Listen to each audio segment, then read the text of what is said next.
Hi friends, இன்றைக்கி நம்ம வீட்டில் பன்னீர் 65 எப்படி செய்யறதுன்னு பார்க்கலாம். ஒரு 200 கிராம் பன்னீர் எடுத்துருக்கோம். அதை சின்ன சின்னதாக கட் பண்ணிக்கலாம். க்யூபாக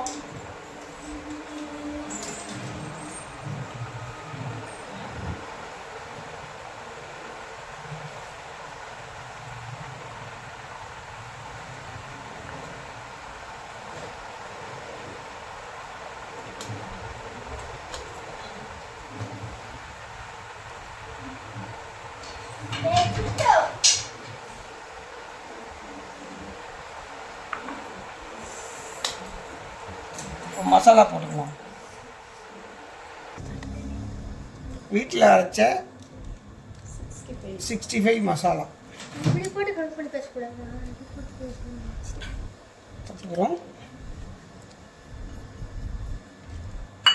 அடுத்தது இஞ்சி பூண்டு பேஸ்ட் 1.5 ஸ்பூன். அடுத்தது அரிசி மாவு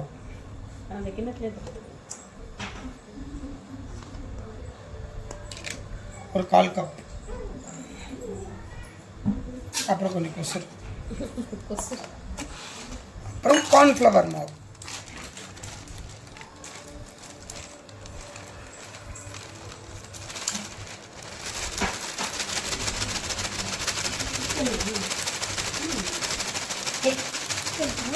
பன்னீர் 65 வெஜ்ஜா 65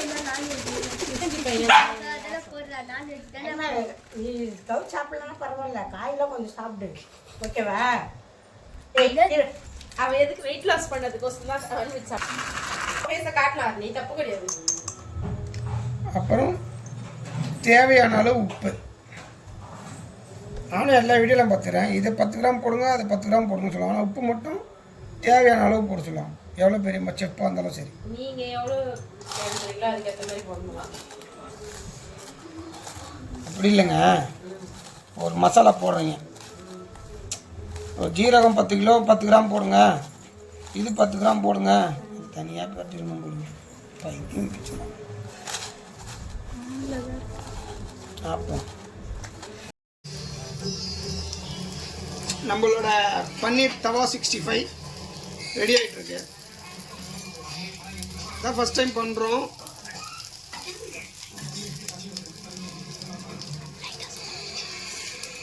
அதனால் லைட்டாக சொதப்பிச்சுன்னு நினைக்கிறேன். டேஸ்ட் பண்ணிவிட்டு நல்லா இருந்துச்சுன்னா இந்த ரெசிபி அப்படியே நம்ம கண்டினியூ பண்ணிக்கலாம். அதனால் ஒன்றும் ப்ராப்ளம் இல்லை. புதுசு புதுசாக செய்கிறது தானே சமையல்.